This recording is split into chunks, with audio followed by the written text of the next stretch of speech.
Chapter 11. When Athaliah, the mother of King Ahaziah of Judah, learned that her son was dead, she set out to destroy the rest of the royal family.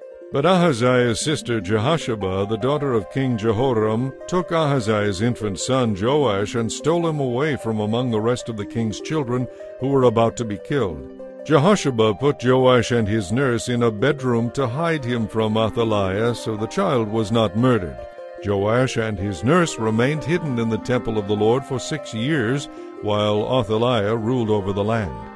In the 7th year of Athaliah's reign, Jehoiada the priest summoned the commanders, the Karaite mercenaries, and the guards to come to the temple of the Lord.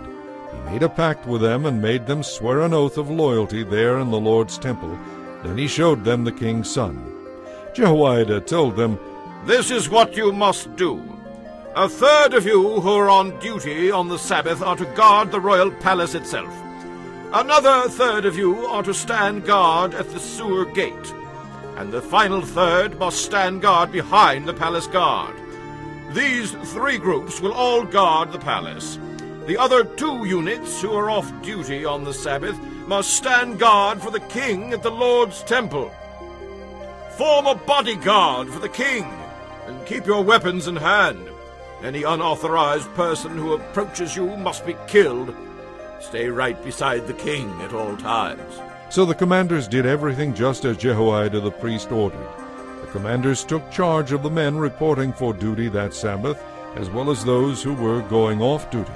They brought them all to Jehoiada the priest, and he supplied them with the spears and shields that had once belonged to King David and were stored in the temple of the Lord.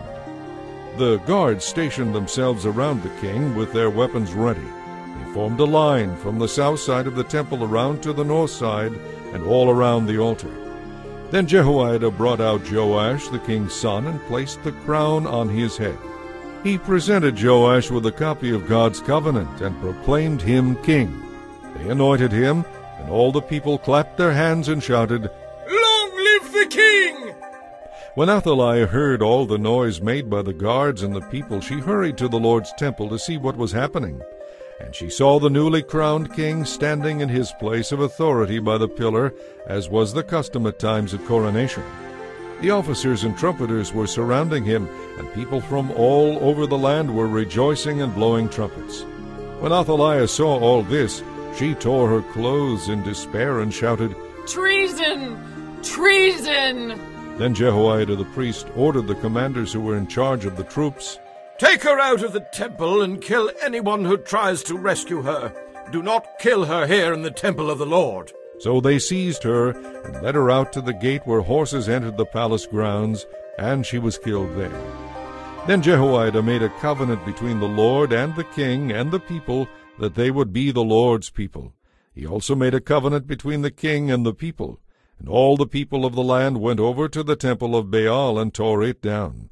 They demolished the altars and smashed the idols to pieces, and they killed Mathan, the priest of Baal, in front of the altars. Jehoiada the priest stationed guards at the temple of the Lord. Then the commanders, the Karaite mercenaries, the guards, and all the people of the land escorted the king from the temple of the Lord.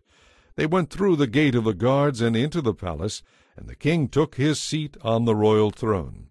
So all the people of the land rejoiced, and the city was peaceful, because Athaliah had been killed at the king's palace. Joash was 7 years old when he became king.